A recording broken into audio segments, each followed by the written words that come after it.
अगर पहली बार शारीरिक संबंध के दौरान ब्लीडिंग ना हो तो क्या इसका मतलब ये होता है कि लड़की वर्जिन नहीं है? ये सवाल सिर्फ क्यूरियोसिटी नहीं, ये सवाल कई बार रिश्तों में शक पैदा करता है, शादी के बाद तनाव लाता है और बिना किसी गलती के लड़कियों को जज कर दिया जाता है। आज की इस वीडियो में हम इसी सवाल का वैज्ञानिक, मेडिकल और बिल्कुल सच्चा जवाब जानेंगे। वीडियो पूरा देखिएगा क्योंकि अधूरी जानकारी सबसे ज़्यादा नुकसान करती है। दोस्तों, आज हम एक ऐसे विषय पर बात कर रहे हैं जिसे हमारे समाज में अक्सर गलत समझा जाता है। वर्जिनिटी और हाइमन को लेकर इतनी मिथ्स फैली हुई है कि लोग बिना सोचे समझे कैरेक्टर पर सवाल उठा देते हैं, जबकि सच्चाई ये है कि ज़्यादातर लोग मेडिकल साइंस जानते ही नहीं हैं। इस वीडियो का मकसद किसी को नीचा दिखाना या जज करना नहीं है, बल्कि सही जानकारी आपको देना है। एक बात बहुत साफ समझ लीजिए, ये वीडियो सिर्फ एजुकेशन और अवेयरनेस के लिए है, यह किसी भी तरह की मेडिकल एडवाइस नहीं है।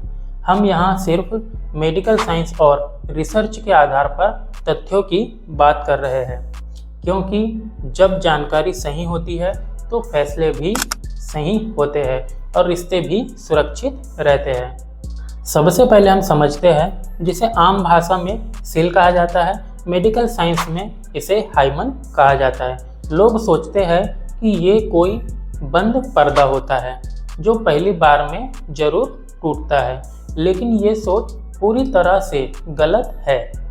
असल में हाइमन एक पतली और लचीली टिश्यू होती है, ना कि कोई बंद दरवाज़ा। इसमें प्राकृतिक रूप से एक ओपनिंग होती है ताकि पीरियड के दौरान ब्लड बाहर निकल सके। अगर ये ओपनिंग ना होती तो पीरियड संभव ही नहीं होता। यानी कि हाइमन का होना या बदलना इतना सिंपल नहीं है जितना हमें बताया गया है। समाज में ये मान लिया गया है कि हाइमन सिर्फ शारीरिक संबंध से ही बदलती है, लेकिन मेडिकल साइंस बताती है कि ऐसा बिल्कुल नहीं है। स्पोर्ट्स, साइकिल चलाना, जिम, डांस और योगा या हेवी एक्सरसाइज जैसी नॉर्मल एक्टिविटी से भी हाइमन स्ट्रेच हो सकती है। इसका सेक्सुअल एक्टिविटी से सीधा सीधा संबंध नहीं होता। एक और बहुत ज़रूरी मेडिकल फैक्ट, कुछ लड़कियां हाइमन के बिना ही पैदा होती है। ये कोई बीमारी नहीं है, कोई कमी नहीं है, ये शरीर का एक नेचुरल वेरिएशन है जिसे मेडिकल साइंस पूरी तरह नॉर्मल मानती है। अब सोचिए, अगर ये फैक्ट ना पता हो तो कितना बड़ा गलत जजमेंट हो सकता है। अब आते हैं सबसे कॉमन सवाल पर, क्या पहली बार ब्लीडिंग होना ज़रूरी है?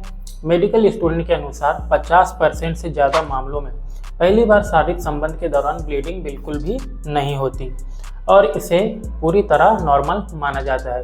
ब्लीडिंग ना होना वर्जिनिटी का प्रूफ बिल्कुल भी नहीं होता।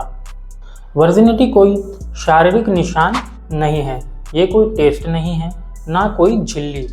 वर्जिनिटी एक पर्सनल और इमोशनल कॉन्सेप्ट है।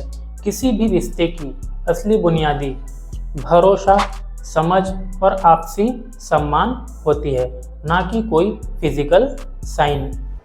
अगर आपको ये जानकारी सही लगी हो और ज़रूरी लगी हो तो वीडियो को लाइक करें, शेयर करें और ऐसी ही साइंटिफिक अवेयरनेस वाली और वीडियोस के लिए चैनल को सब्सक्राइब करें, क्योंकि सही जानकारी सिर्फ नॉलेज नहीं होती, कभी कभी किसी की ज़िंदगी भी बचा लेती है।